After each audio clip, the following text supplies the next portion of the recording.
السلام علیکم ورحمۃ اللہ وبرکاتہ۔ مولانا مفتی شفیع نقشبندی صاحب سے سوال ہے، دعا کن لوگوں کی قبول ہوتی ہے اور کن لوگوں کی نہیں ہوتی؟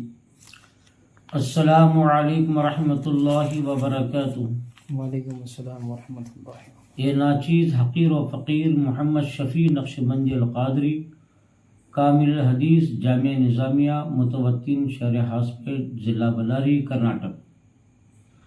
میں آپ تمام کا استقبال کرتا ہوں کہ آپ نے ہمارے یوٹیوب چینل انوار الاسلام میں تشریف لائے ہیں، اور آپ سے گزارش کرتا ہوں کہ آپ ہمارے چینل انوار الاسلام کو سبسکرائب کیجئے اور دوسروں تک پہنچائیے، اور اس کو واٹس ایپ، فیس بک، انسٹاگرام میں آپ خوب شیئر کیجئے تاکہ حق بات دوسروں تک پہنچ سکے۔ الحمدللہ رب العالمین والصلاة والسلام علی سید الانبیاء والمرسلین وعلی آلہ وصحبہ وبارک وسلم۔ قال اللہ تبارک وتعالی فی القرآن المجید والفرقان الحمید: وَإِذَا سَأَلَكَ عِبَادِي عَنِّي فَإِنِّي قَرِيبٌ أُجِيبُ دَعْوَةَ الدَّاعِ إِذَا دَعَانِ۔ صدق اللہ المولانا العظیم۔ عزیزان گرامی، جیسا کہ آپ نے سنا ہوگا کہ سائل نے یہ سوال کیا، دعا کی اہمیت کیا ہے، دعا کی فضیلت کیا ہے، اور کن لوگوں کی دعائیں قبول ہوتی ہے اور کن لوگوں کی دعائیں قبول نہیں ہوتی، یہ سوال تھا۔ آئیے اب ہم قرآن و حدیث کی روشنی میں اس سوال کا جواب ہم دینے کی کوشش کر رہے ہیں۔ اللہ تعالی ہمارے اس جواب کو قبول فرمائے اور آپ کو بھی صحیح سمجھنے اور اس پر عمل کرنے کی توفیق عطا فرمائے۔ عزیزان گرامی، دعا افضل عبادت ہے۔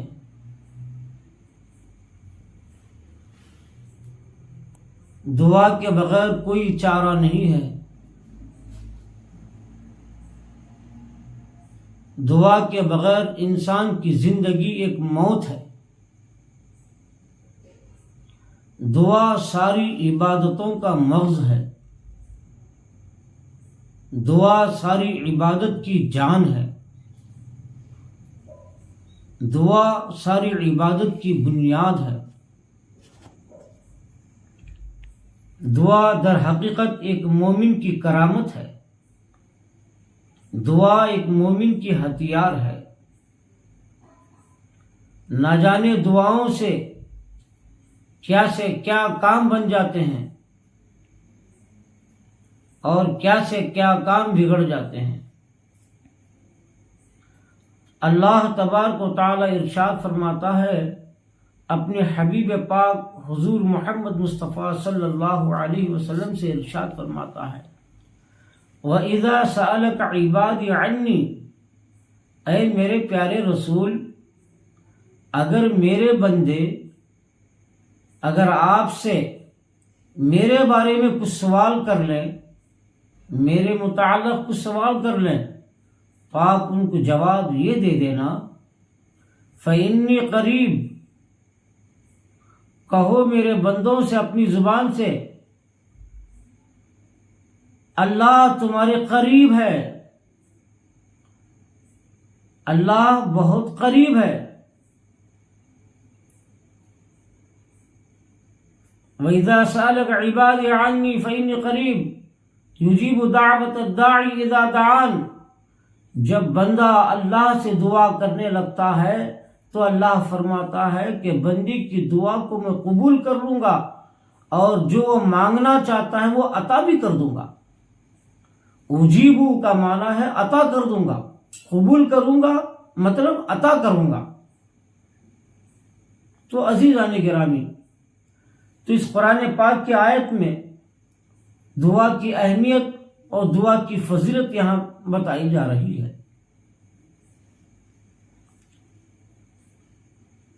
اللہ تعالیٰ قرآن پاک میں دعا قبول کرنے سے پہلے دعا کی اہمیت، اس کی فضیلت کو بتانے کے لیے فرما رہا ہے، اے بندے تو مجھ سے دعا کر، اس لیے کہ فإنی قریب، میں تیرے بہت قریب ہوں، دور نہیں ہوں، میں تجھ سے بہت قریب ہوں۔ جیسا کہ آپ جانتے ہیں دنیا ایک عالم اسباب ہے، کوئی اسباب، کوئی جگہ قریب ہے، کوئی دور ہے۔ جیسا کہ مثال کے طور پر جس مقام پہ میں بیٹھا ہوں وہاں سے اجمیر شریف خواجہ غریب نواز کی درگاہ تقریباً 2000 کلومیٹر دور ہے، اور سرکار پیران پیر غوث اعظم دستگیر رضی اللہ تعالیٰ عنہ کی درگاہ شریف بغداد میں ہزاروں کلومیٹر ہے، تو ہزاروں کلومیٹر کی دوری پہ ہے، اور اجمیر شریف تقریباً 2000 کلومیٹر قریب ہے، دور ہے۔ تو کیا جیسا یہ دور ہے، کوئی 1000 کلومیٹر ہے، کوئی 2 کلومیٹر، کوئی 3 کلومیٹر دور ہے، تو کیا اللہ تعالیٰ بھی ایسے اتنا کلومیٹر دور ہے ہم سے؟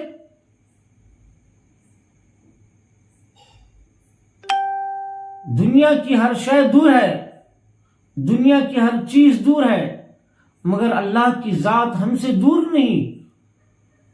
اللہ ہمارے قریب ہے، 1 انچ بھی دور نہیں ہے۔ اللہ بندے سے اتنا قریب ہے، اتنا قریب ہے۔ اس قربت کو سمجھانے کے لیے اللہ تعالیٰ قرآن پاک میں ارشاد فرماتا ہے، نحن اقرب الیہ من حبل الورید، اے بندے تیرے جسم کے اندر جو خون کی نالیاں ہیں، خون کی رگیں ہیں، جتنا وہ خون کی رگیں تمہارے جسم سے لگ کر قریب ہے، ان خون کی رگوں سے بھی زیادہ میں تمہارے قریب ہوں۔ تو یہ بتلا رہا ہے کہ جسم کے اندر رگیں ہوتی ہیں، تو بتائیے اب جسم کو اور رگوں کو کتنی دوری ہے؟ کوئی دوری ہے؟ تو اللہ تعالیٰ فرماتا ہے جتنا تمہارے جسم کے اندر رگیں، نالیاں، خون کی نالیاں جسم سے جتنا قریب ہے، اس سے بھی زیادہ اے بندے میں تجھ سے قریب ہوں،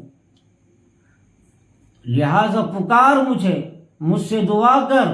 اجیب دعوت الداعی اذا دعان، جب بندہ دعا کرنے لگتا ہے، مجھ سے کچھ بھیک مانگنے لگتا ہے، مجھ سے کچھ گڑگڑانے لگتا ہے، رونے لگتا ہے، تو میری رحمت کو حیا آ جاتی ہے، شرم و حیا آ جاتی ہے، اور میں اس کو عطا کر دیتا ہوں۔ اس کی وجہ یہی ہے کہ فإنی قریب، میں تمہارے بالکل قریب ہوں۔ وہ قریب رہنے کی وجہ سے اللہ تعالیٰ فرماتا ہے کہ میں تمہاری ہر دعا کو سن سکتا ہوں۔ تو ہر حال میں ہم قریب والے کو پکارنا چاہیے، یہ اللہ تعالیٰ فرمانا چاہ رہا ہے۔ اب مثال کے طور پر اگر آپ کو کوئی تلوار لے کر یا چاقو لے کر گلا کاٹ رہا ہے، اور آپ کے بازو میں بالکل قریب میں کچھ لوگ کھڑے ہوئے ہیں، آپ کے چاہنے والے کھڑے ہیں، قریب پہ کھڑے ہیں، اور کچھ چاہنے والے کافی دور پہ کھڑے ہیں، تو آپ مدد کے لیے دور والوں کو پکارتے ہیں یا قریب والے کو پکارتے ہیں؟ کوئی بیوقوفی ہو سکتا ہے جو تمہارے قریب بالکل لگ کر کھڑے ہیں، سامنے کھڑے ہیں، ان کو قریب والوں کو چھوڑ کر دور والوں کو پکار رہے ہیں، یہ کوئی بیوقوفی کر سکتا ہے؟ عقل مند تو یہی کہہ سکتا ہے یہ تو بالکل قریب ہے، اب تو گلا کاٹ رہا ہے، 1 سیکنڈ 2 سیکنڈ گلا کٹ جا سکتا ہے، تو اس مدد کے لیے کس کو پکارا جائے؟ جو قریب وار ہے اس کو تو پکارا جائے گا۔ تو یہی تو اللہ تبارک و تعالیٰ قرآن پاک میں ارشاد فرماتا ہے، فإنی قریب اجیب دعوت الداعی اذا دعان، اے بندے میں تیری رگوں سے بھی زیادہ قریب ہوں، تو مجھے پکار، میں تیرے ہر پکار کو سننے کے لیے میں قدرت اور طاقت رکھتا ہوں، تیری مدد کرنے کی میں ہی طاقت رکھتا ہوں، میرے سوا کوئی مدد کرنے کی طاقت نہیں رکھ سکتے، میرے سوا کوئی قدرت والا نہیں، میرے سوا کوئی طاقت والا نہیں، تمہاری ہر مدد کو میں ہی مدد کر سکتا ہوں۔ تو عزیزان گرامی، حدیث پاک میں آیا ہے، صحیح بخاری شریف کی حدیث ہے، اللہ کے نبی صلی اللہ علیہ وسلم نے ارشاد فرمایا، اگر کوئی بندہ اللہ تعالیٰ سے دعا نہ کرے، اپنی ضرورتوں کو خدا کے سامنے پیش نہ کرے اور اس سے بھیک نہ مانگے، اس سے دعا نہ کرے، تو سرکار دو عالم صلی اللہ علیہ وسلم فرماتے ہیں کہ اس بندے پر اللہ ناراض ہو کر اپنا غصہ نازل فرماتا ہے۔ غضب اللہ غضب میں آ جاتا ہے۔ غضب کے معنی ہے غصے پہ، غصہ آ جانا۔ تو جو بندہ خدا سے نہیں مانگتا تو خدا اس بندے سے بالکل ناراض ہو کر اپنا غصہ نازل فرما دیتا ہے۔ جب خدا کا غصہ اس بندے پر نازل ہونے لگتا ہے تو پھر وہ بربادی کی طرف آئے گا، کبھی وہ خوشحال نہیں رہ سکتا۔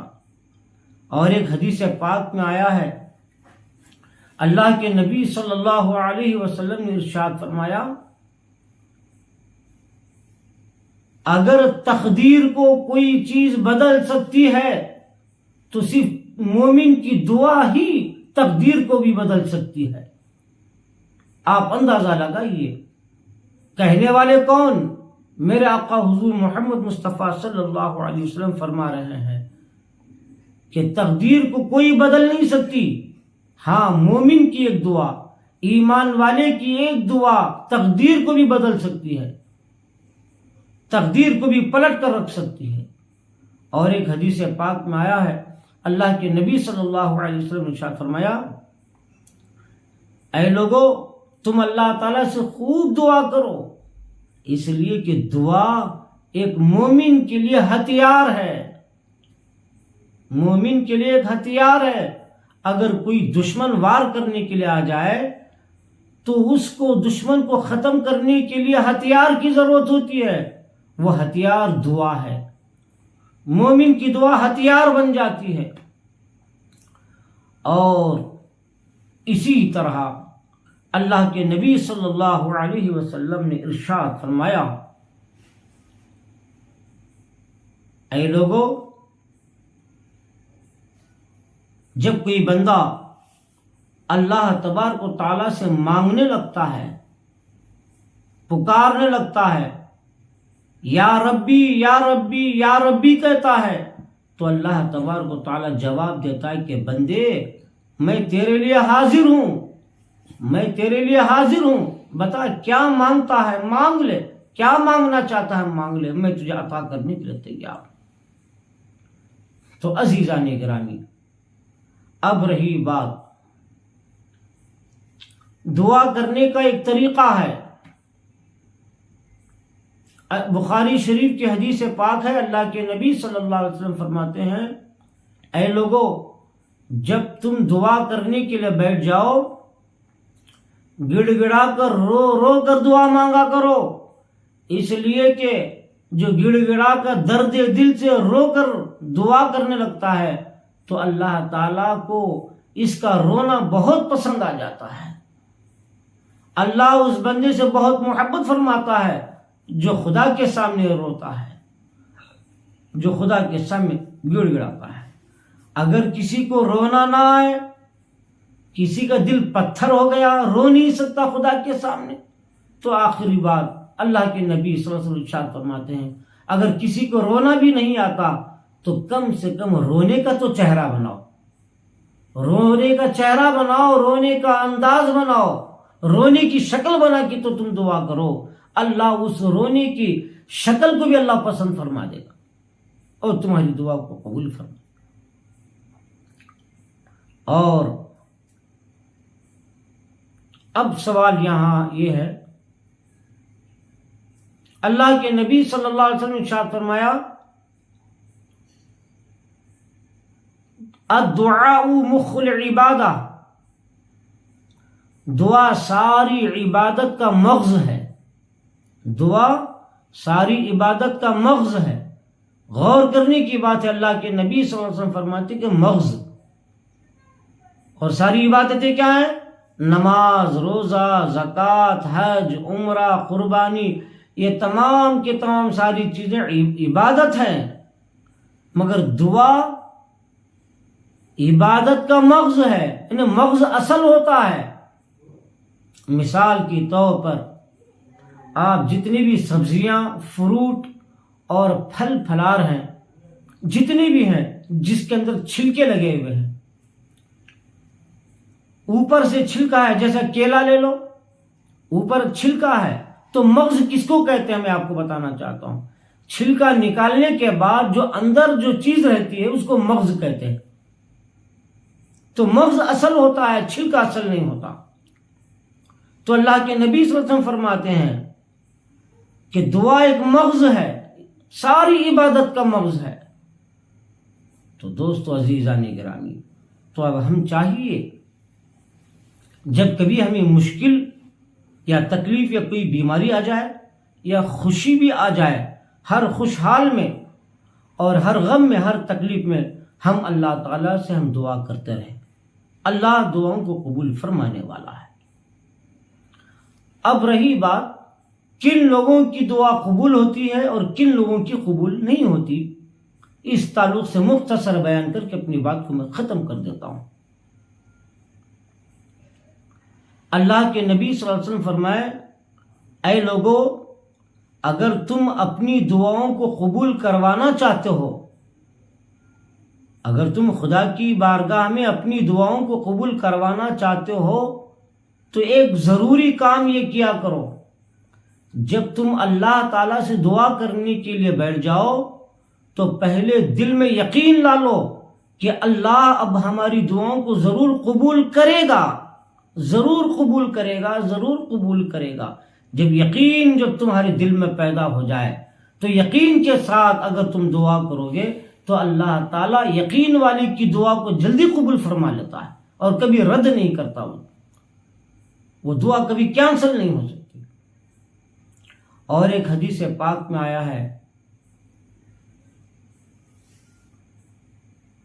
جب بندہ سجدے میں جا کر دعا کرنے لگتا ہے تو اللہ سجدے کی دعا کو بہت جلد قریب قبول فرماتا ہے۔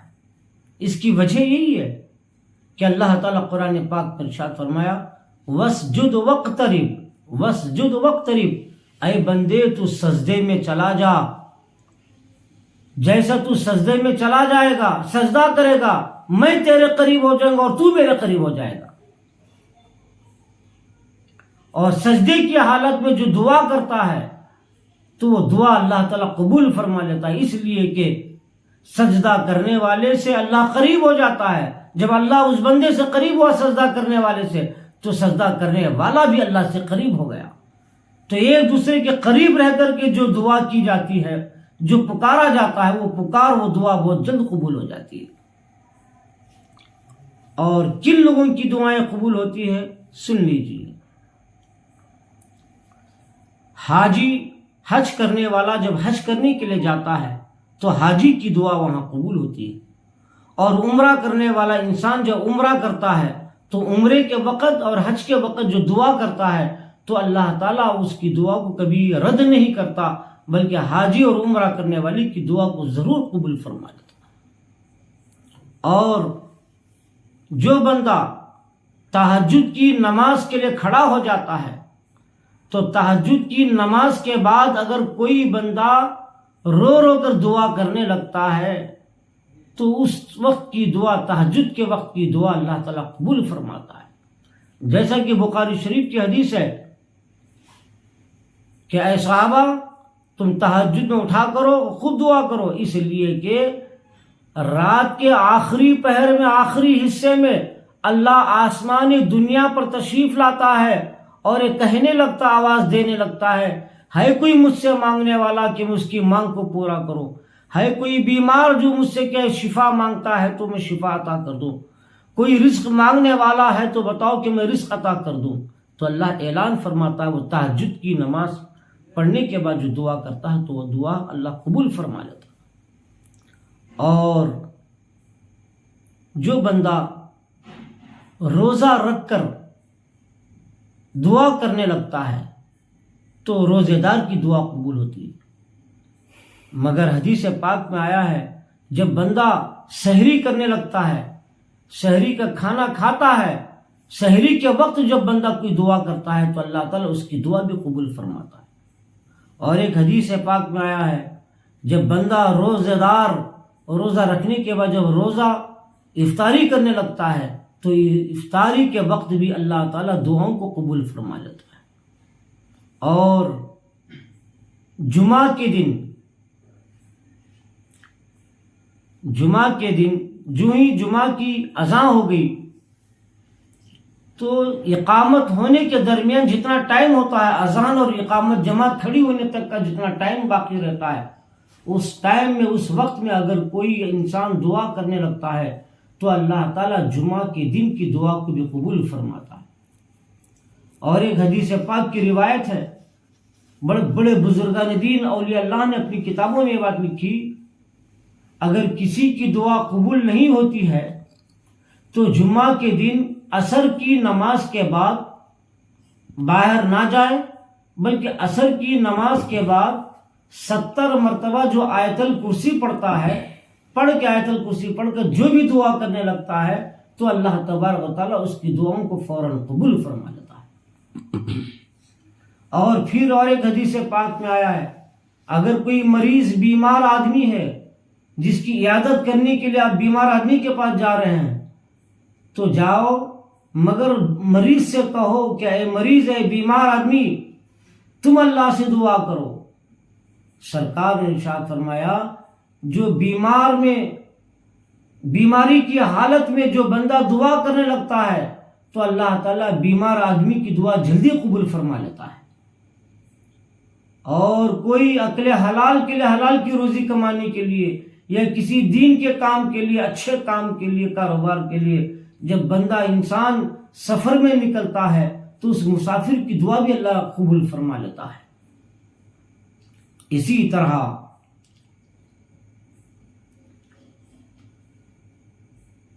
طرح مظلوم کی دعا بھی قبول فرما لیتا اللہ تعالیٰ۔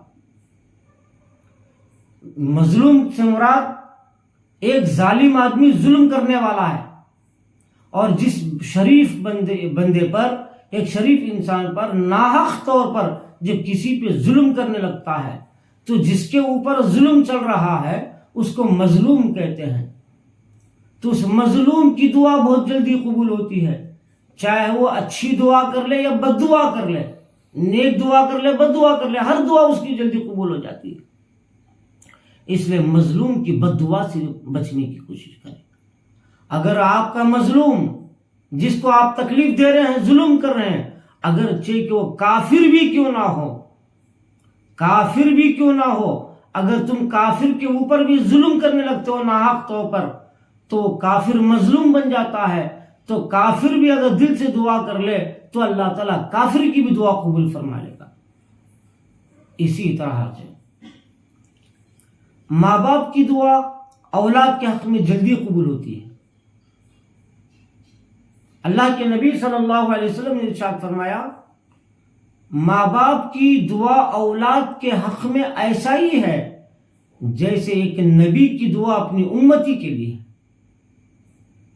ایک نبی کی دعا جتنا بڑا مرتبہ رکھتی ہے، اسی طرح نبی کی دعا کی طرح ماں باپ کی دعا بھی وہی مرتبہ رکھتی ہے اولاد کے حق میں۔ اس لیے ماں باپ کو چاہیے کہ اپنے اولاد کے حق میں صرف نیک ہی نیک دعا کرے۔ اور ایک حدیث پاک میں آیا فرض نماز پڑھ کے جو دعا کرنے لگتا ہے تو فرض نماز کے بعد بھی اللہ تعالیٰ فوراً دعا قبول فرما لیتا ہے۔ تو عزیزان گرامی، اسی طرح اولاد اگر اپنے ماں باپ کے حق میں دعا کرنے لگتی ہے تو اولاد کی دعا بھی اللہ تعالیٰ فوراً جلدی قبول فرما لیتا اپنے ماں باپ کے حق میں۔ تو اولاد کو بھی چاہیے کہ اپنے ماں باپ کے حق میں دعا کرے، اور ماں باپ کو بھی چاہیے کہ اپنی اولاد کے لیے نیک دعا کرے۔ ان دونوں کی دعاؤں کو بھی اللہ تعالیٰ قبول فرماتا ہے۔ اب آئیے کن لوگوں کی دعاؤں کو اللہ قبول نہیں فرماتا، آپ جاننے کی کوشش کریں۔ سود خور جس کی سود اور بیاج کی کمائی ہے، انٹرسٹ کی کمائی ہے، اس سود خور کی دعا قبول نہیں ہو سکتی، شرابی کی دعا قبول نہیں ہوتی، اور ہمیشہ زنا کرنے والا انسان تو زانی کی بھی دعا قبول نہیں ہوتی، اور ظلم کرنے والے ظالم کی بھی دعا ہرگز قبول نہیں ہوتی۔ بالخصوص حدیث پاک میں آیا ہے، جو ماں باپ کا دل دکھاتے ہیں، جو ماں باپ کا دل توڑ دیتے ہیں، ماں باپ کا دل جو لوگ ناراض کر دیتے ہیں، تو وہ کتنا بھی بڑا نمازی رہے، حاجی رہے، اس کی کوئی دعا، اس کی نماز، یہاں تک کہ اس کا کوئی حج بھی قبول نہیں ہوتا۔ اور حرام کی روزی کمانے والا انسان، چاہے وہ مکہ اور مدینہ جا کر، حج میں جا کر دعا کر لے یا مدینے میں جا کر دعا کر لے، حرام کا لقمہ کھانے والا حرام خور اگر دعا کرنے لگتا ہے تو پھر اس کی دعا بھی قبول نہیں ہوتی۔ ابھی آپ کو میں نے بتایا کہ ظلم کرنے والے ظالم کی بھی دعا قبول نہیں ہوتی۔ اور اسی طرح جو انسان غفلت میں رہ کر کے دعا کرتا ہے، اس کی بھی دعا قبول نہیں ہوتی۔ یعنی ہاتھ اٹھا رہا ہے دعا کرنے کے لیے اللہ کی بارگاہ میں، ہاتھ تو اٹھا ہے اللہ کی بارگاہ میں، اور دل کہیں باہر چلا گیا ہے، دل نہیں ہے اللہ کی طرف، دل باہر ہے، دل غافل ہے اللہ سے، تو ایسے غفلت والی دعا بھی اللہ تعالیٰ قبول نہیں فرماتا۔ مطلب جب تم دعا کرنے لگ جاؤ تو اپنے دل کو اللہ کی طرف لگاؤ، کسی غیر اللہ کی طرف نہ لگاؤ۔ جب دل اللہ کی طرف لگا کر کے دعا کرنے لگتا ہے تو قبول ہو جاتی ہے، جب دل اللہ سے ہٹا کر کسی اور کی طرف دل لگا دیتا ہے اور اللہ سے دعا کرنے لگتا ہے تو ایسی دعا بھی قبول نہیں ہوتی۔ تو آئیے عزیزان گرامی، اور ایک حدیث پاک کی روشنی سے یہ بات بھی ثابت ہے، اگر کوئی انسان اپنے پڑوسی کو تکلیف پہنچاتا ہے، ناحق تکلیف پہنچاتا ہے، تو اپنے پڑوسیوں کو ناحق تکلیف پہنچانے والی کی بھی دعا قبول نہیں ہوتی۔ اسی طرح اور ایک حدیث پاک میں آیا ہے، جادو کرنے والا اور جادو کرانے والا اگر نیک دعا کر لے تو اللہ تعالیٰ بھی اس کی دعا کو قبول نہیں فرماتا ہے۔ تو آئیے عزیزان گرامی، بہرکیف ہمارے اس بیان کا اتنا ہی مقصد تھا کہ ہم اس قابل بن جائیں کہ اللہ تعالیٰ ہماری دعاؤں کو قبول کر لے۔ تو آئیے عزیزان گرامی، ہم گناہوں سے بچے رہیں، گناہوں سے توبہ کر لیں، اور خوب اچھی طرح سے ہم اللہ تعالیٰ کی بارگاہ میں گڑ گڑا کر دعا کر لیں۔ اور آخری بات یہ ہے، اگر آپ اپنی دعاؤں کو جلد قبول کروانا چاہتے ہیں تو آپ دعا میں درود شریف بڑے شوق سے پڑھا کیجیے۔ اگر کوئی بندہ دعا کر لیا میں درود شریف نہیں پڑھا آقا کی ذات پر، تو وہ دعا زمین و آسمان کے درمیان بیچ میں لٹکی بھی ہوتی ہے، آسمان کے اوپر بھی نہیں جاتی۔